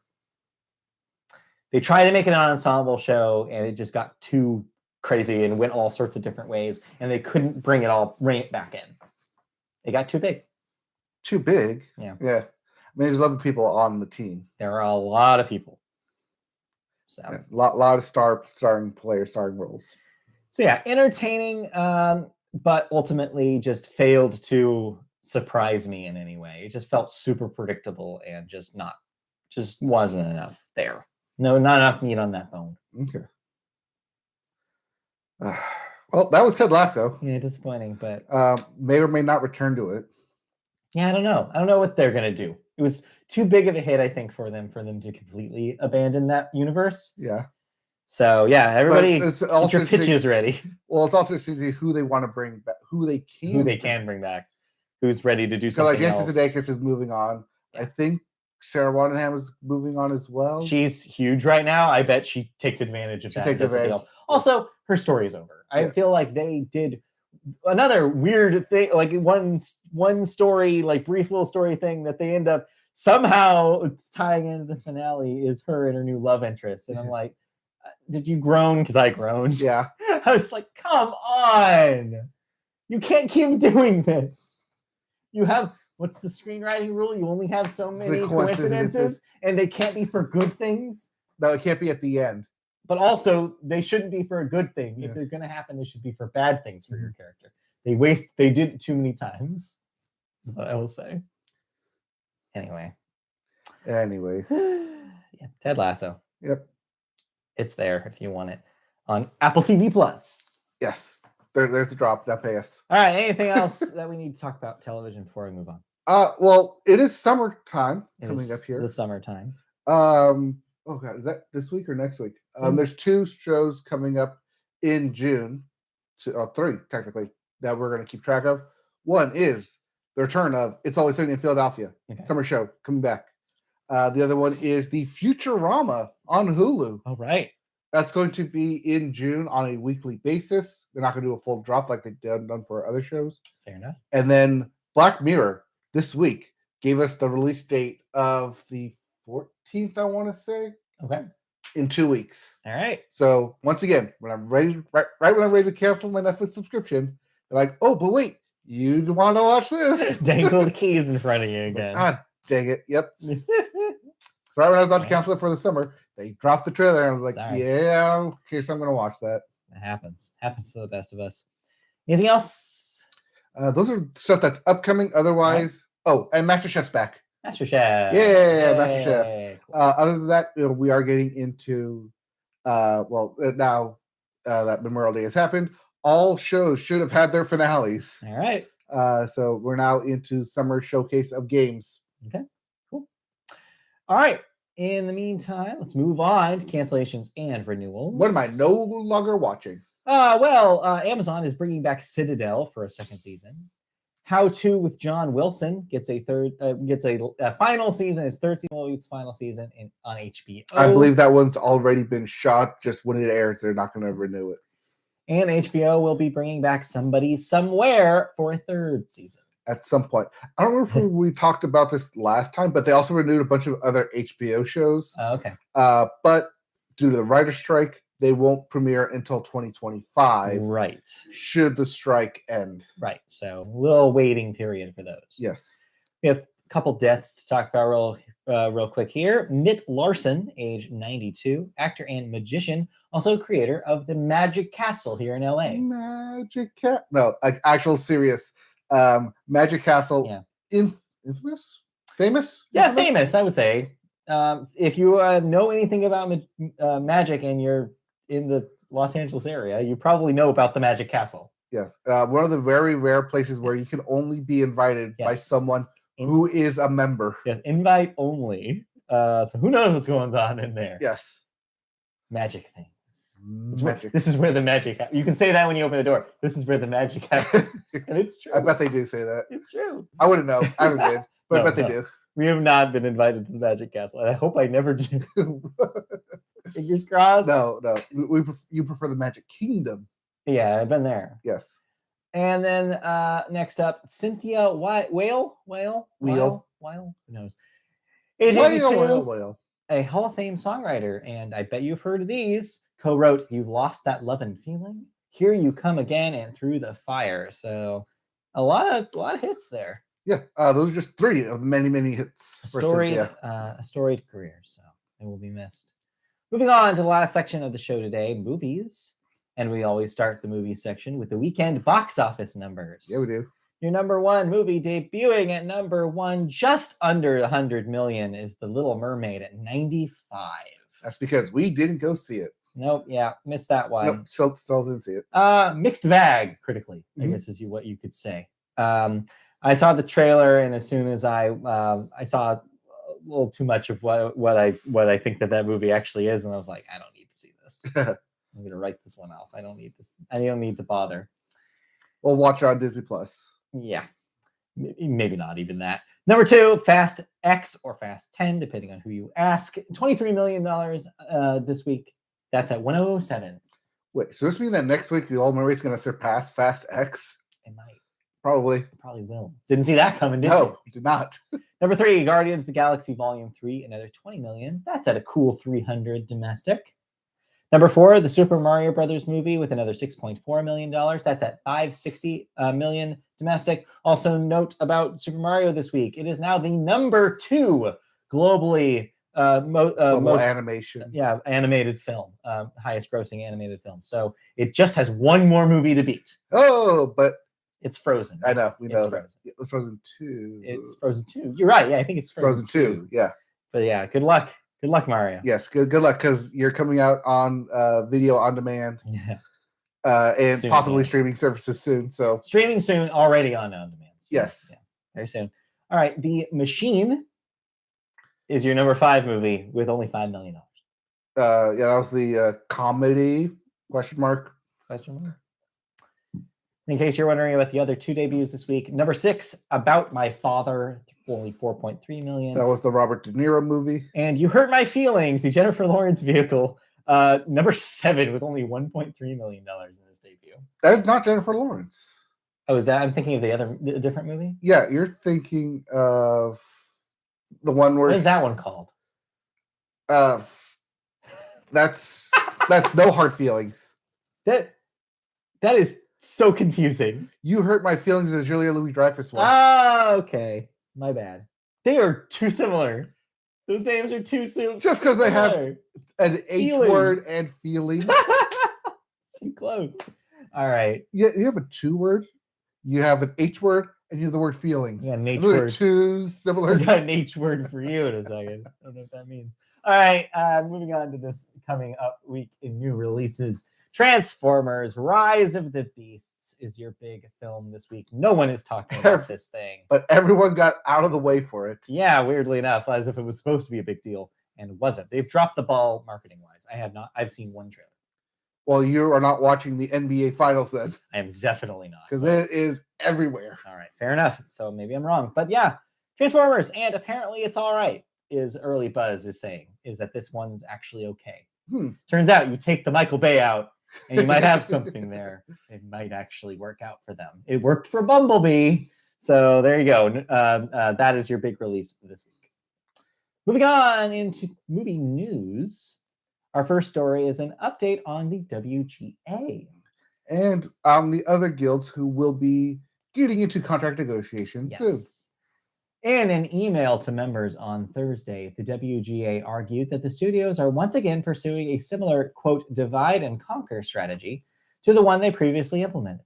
In 2008, the AMPTP got a deal with the Directors Guild of America, which set the pattern for the deal that ended the writer's strike after 100 days. Quote, that strategy, however, depends on divided unions, the WGA told its members. This year is different. The WGA argued that the Hollywood guilds are united in a way that they weren't back in 2008, and that they won't be forced to go along with pattern bargaining. The DGA, the Directors Guild, is currently negotiating its contract with the AMPTP, and it has only a few days left before the studios are scheduled to begin talks with SAG-AFTRA. The DGA is focused primarily on getting a better deal on streaming residuals with a formula that will account for the growth in international subscribers. The other unions are probably looking at that and agreeing and being like, this is also what we're looking for. So maybe we'll have a three-front union, litigious, like a block. I don't know what you call that. Like a united like a guild. Front. United front is what I was like thinking a of. guild of united fronts, like a united guild all at once, and then of production, and then they'll have to figure something out to appease all three. I think that it's just they're being very clear. It's like, sorry, it's not going to work like it did in 2008. This is going to be a little bit more of an uphill battle. So I hope the studios wake up and realize that they need to get this ball rolling. I don't know, because remember last week how we talked about how Zaslav got booed at Boston College? Yeah. Well, the dean of Boston College came out and shamed the students for booing and creating a quote hostile environment for their honored guest. Hey, the students didn't pick who showed up. You did. Yeah. Like, don't be mad at them because they reacted to your choice. Whatever. Well, students didn't pay the writers. I think it's really easy. I heard a similar thing happen earlier this week podcast. I think that ultimately it's a good thing to remind you that the person running the colleges, as as progressive as the college itself seems to be, and the students that go to it, is usually somebody from a moneyed background who is just going to be thinking about looking at the dollars. And they just wanted to, they wanted to make a big splash by having a big rich person go talk at the school. Nobody wanted it but them, and they are involved than the students are. Good thing to remember. All right, let's move on to our second story. Continued coverage. Yes. Still no deal for the Writers Guild. We will keep you updated. And they're entering month 2 now, as of Monday. It's getting a lot of days. As of Monday, or this upcoming Monday. So it'll be start of month 3. We'll complete 2 months. Yeah. We will see what happens. Moving on to our second story here, we're going to talk about A24, one of our favorite companies we like to A24 talk about here, and Peter Rice. Nearly a year after he was fired from Disney by former CEO Bob Chapek. I love saying that. Bob Chapek. No, former CEO Bob Chapek. Chapek is a fun name to say. Yeah. Peter Rice has set a film and TV production deal with Euphoria studio A24. It marks Rice's first major move after he was ousted, and the studio will co-finance film and TV projects with Rice. The deal is non-exclusive, and projects under the agreement will be backed by Rice via A24's banking relationships. The projects will be for global distribution theatrically and on major streaming platforms. Before his firing in June 2022, Rice had served as a chairman of Walt Disney Television and was previously president of 21st Century Fox, a role he assumed in 2017 before Disney's acquisition of the company. And then moved right over, and then Chapek came in and was like, I don't like that. I think this is a good move for Rice. I think that to get him into a position where he has more power over specific boutique products for A24, both film and television, is a good place for an executive with experience to be in. I mean, he has the background in TV, which is probably where he's going to start with. I mean, that's why Euphoria is mentioned in the story. Right. But the fact that they're also giving him options for film is a good show. Yeah. I mean, hopefully he keeps doing what he does. I mean, I'm not going to pass any other kind of judgment on him because I don't know how he is. I don't know what kind of guy this dude is, but he has experience and he has a resume. So this will give him more opportunity to put stuff out. Well, it's also A24 getting a big name in the production game. Which just helps them continue their empirical reign over the indie studios. Hey, it's only been 10 years since what? Moonlight? Yeah, almost? Not quite. Yeah. But we're getting there.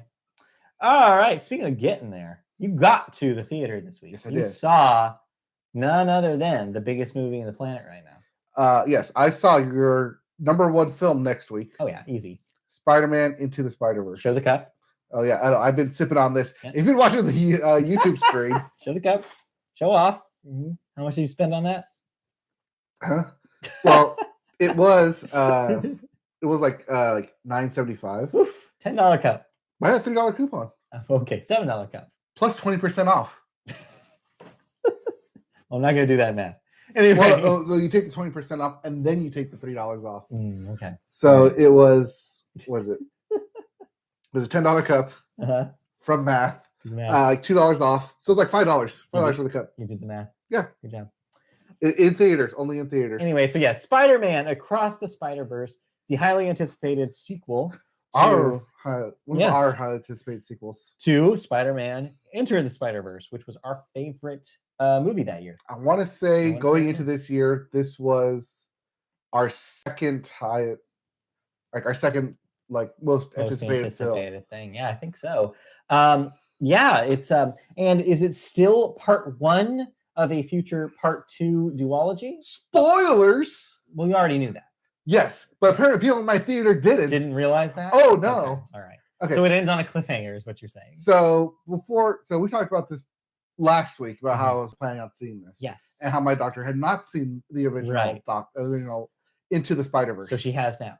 Yes. Okay. We watched it, and then I watched it on like Sunday, Monday, and then she's like, "Okay, yeah, that's pretty good. I enjoyed it. Sure, I'll go with you."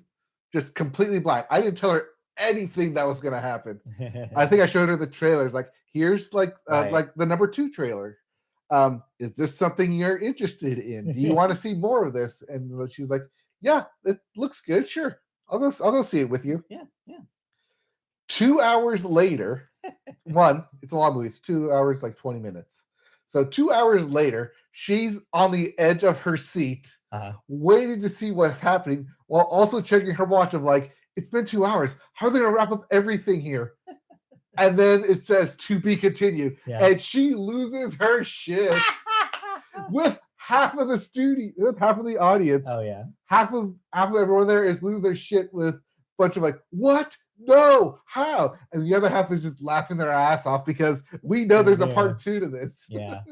Well, it was originally had part 1 in the name. Yes, and they chose to take it out, which is great. Yeah. I imagine that's because they wanted it to be in line with how the Avengers movies had done it. Yes. They did not call Infinity War Part 1, even though it was. Yes, it was originally supposed to be Infinity War Part 1 and Part 2. It's also how recently, especially with Marvel, they outside of Iron Man 2, right? They don't want to just number a title. Yeah. They want to say what kind of like chapter it is. I think that's why with Iron Man 3, it's not Iron Man 3 numerical. It's written out Iron Man 3 THREE. I mean, yeah, I think that ultimately, in the modern way that movies exist, they don't want to turn off viewers who feel like, oh well, what if I haven't seen the other one? They probably should see the other one. They're not going to see like, oh well, you can't see this unless you do. Yeah. They don't want like just slap a number at the end like Fast and Furious 10. Well, that's X. Fast X. That's X. Yes. Fast X goes with your Gas X. Anyway, so going into this movie, there was probably you were probably expecting a lot. That first movie was a paradigm shift for animation and specifically for animated superhero movies. It was done it in a way that nobody else had done it before. It looked broke amazing. The Pixar mold. But more importantly than looking amazing, even though that is definitely something it did, it did stuff with storytelling we hadn't seen before. It was an honest depiction of an actual kid in an actual family that felt very real, dealing with real things, which is something that the Spider-Man franchise is traditionally really good at. But it did that also with reminding you this is also a story about race. This is a story about family. This is a story about the actual stakes a kid in his position, in Miles's position, would be in this scenario. The realism contrasted with the wild, over-the-top superhero elements combined into one made it a unique experience. So how does this movie stack on top of that? Because there's a lot of expectations. Does it lean more into the fantasy stuff? Does it lean more into the family stuff, like the realism of it? Or does it try to expand both of those things at once? And does it do it well? It does both. All right. And I'm happy to say it's great. All right. That's what I want to hear. Oh, it's so good. Just all right. Wow, wow, wow, everywhere. Wow. It's amazing. It's spectacular. Amazing and It's spectacular. Yes. Wow. It's incredible. Wait, no. it's uncanny. Yes. Funny you mentioned that. Don't tell me anything. Yes. Okay. I want to go into this. When are you planning on seeing it? I'm hoping next week. We're probably gonna wait till we're gonna wait till the crowds die down. They're not gonna die down. This thing will be a summer juggernaut. Everyone is gonna see this. Not for my sake. It's Christy. Like I don't think she wants to have a packed theater. Yes. But it's I know this is my spoiler-free thoughts on it. Okay. I actually did a write-up on it as well. Okay. That's the other one. Okay. That's the other one that you'll find on mediaabouttpodcast.com soon. Someday. But that too is also a spoiler-free take. Okay. And this thing, this Spider-Man Across the Spider-Verse is exactly what you want from a sequel. Okay. Exactly what you want more of from Into the Spider-Verse.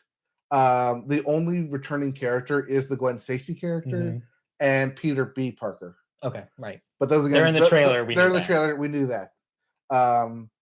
So they're the only ones returning to help Miles Morales in this predicament that he has found himself into.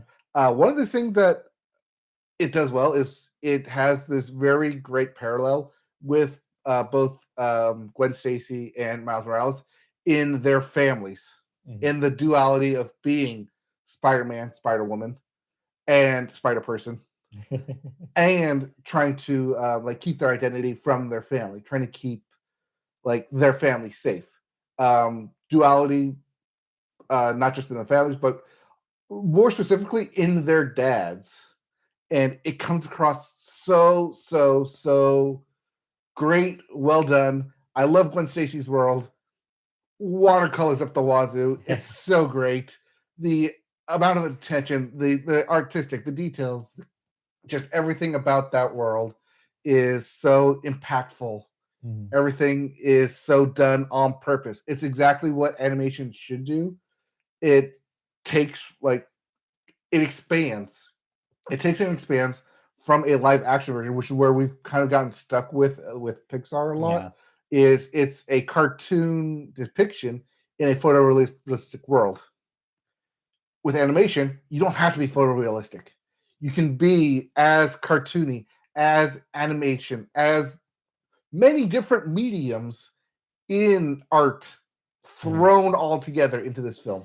And it works. So if Enter the Spider-Verse was seen as this raising of the bar, then into, not enter. I keep saying enter. It's into like Enter the Matrix. Yes. Into the Spider-Verse. Raise the bar a certain level. Does this raise the bar even further, or is it just kind of evolving on what we already saw? As one tweet I saw put it, this is the Dark Knight of a trilogy. Interesting. And I kind of agree. Okay. It's that good. I want the scene to win Oscars. Wow. All right. Not just animation Oscars. I mean, story Oscars. Give me nominated for Best Picture Oscar. All right. I think you might be hedging my bets there. A little disappointed later this year, but sure. It's okay. We have Dune coming out as well, which when we talked about it was my number one film I was looking forward to, because director Denis Villeneuve. Right. And then number 3 was Oppenheimer, because director Christopher Nolan. What about Barbie? Because director Greta Gerwig. That was number 4. Don't forget Barbie. Don't count Barbie out. No, so that last trailer, and I was like, I am all the way in on this thing. I know, I'm in on it too. Christy's not as sold, but I am sold.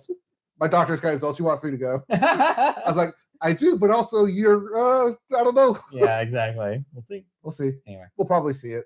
But yeah, it hits everything that we both loved. Credit to Lord Miller for writing it. Once again, writing, they didn't direct it, but still heavily produced the hell out of it. And it's just the everything humor, you wanted it to be. The humor, the family, the connecting of the dots, not just to everything within this movie, but also direct connections to the previous movie. And it does something really great. It makes you recontextualize that Into the Spider-Verse, and so you can see it in a different light. Interesting. All right. So you know how you mentioned before about the bad guy is clearly the bad guy here. Yeah. Not so here. Interesting. And that's what makes it great. Cool. A good villain always sees themselves as the hero. Yeah. And that's what we have here is the classic trolley problem, where technically there is no winner in a trolley problem. Someone has to lose. But it's who loses here. And it also plays with Spider-Man canon a lot.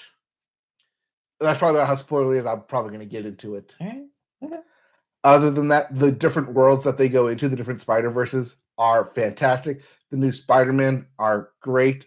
Spider-Punk is amazing. Blow away character. All right. Congratulations. He's in the trailer. Okay. He's the Spider-Man with the guitar and like the spikes. Okay, got it. Yeah. He is great character. It's just overall amazing. I cannot gush more about this. I want you to see it so I can like dissect everything with you. When we'll see it, we'll talk about it. But yeah, excited to check it out because I like that first movie a lot. I mean, there's very few movies that I after I see it, I'm like, oh, I have to own that on Blu-ray. Mm-hmm. And Spider-Verse was one of those. And so yeah, this was it for me. Although I might wait for the Beyond the Spider-Verse, which is the third film, to come out and just to get it all on trilogy set. Yeah, just trilogy it. Way to do it. All right, well, cool. I'm happy to hear that it delivered in the way that we hoped it would. Delivered in spades and everything, and oh my god, like where it leaves off with the to be continued. Like I swear, there are people in the theater I was in. They're like, yes, they're literally like this, like oh my god, like it's already 2 hours, like almost 2.5 hours. It runs fast. Yeah. 1, it's not resolved, and 2, I can watch another 2 hours of this thing and be enthralled with it. All right. Good thing we will. You will get next year. Yeah, it just takes a while. All right. Well, cool. Awesome. Any other movies that we need to talk about? I mean, that was the movie. Yeah, I can't think of anything else. I mean, like I said, watched Into the Spider-Verse as a catch-up, refresher. Yeah. Cool. All right. Well, in that case, then, that will do it. That has been a Media Boat podcast. Thank you, everyone, for joining us, whether you are on YouTube, on our channel, Media Boat Podcast. Just search that and you'll find it. Or listening on audio services such as Apple Podcasts, Google Play, Amazon, iHeartRadio, Spotify, wherever you listen there. Search Media Boat Podcast to find it. Or perhaps you found us on social media. On Twitter, we're at Media Boat Cast. Facebook, search Media Boat Podcast there. Twitch.tv, we're occasionally playing video games. Search twitch.tv/Media Boat Podcast, or just Media Boat, I believe we're on there. Twitch.tv/Media Boat. And if you have questions, comments, anything you want to say or ask us, email us at mediaboatpodcast@gmail.com and we'll get back to you on the air. All of that is true and will remain true next week, where we return with another episode for you with all the updates you look forward to, all our thoughts, all our news, live Saturday morning. Yeah. I mean, hopefully we'll talk more about Spider-Verse. Hopefully, maybe. If not, when you see it, definitely at our year-end wrap-up, because I have a lot more to say. I'm sure. All right. We'll see you guys next time. In the meantime, enjoy your week, and we'll be back. We'll be back with more news, more thoughts, and more of us. It's true. All right, bye. You got to see it. Just go right now. We have 2 hours. We can go see it. No, like I said, Christy would kill me. Well, I have to see it twice.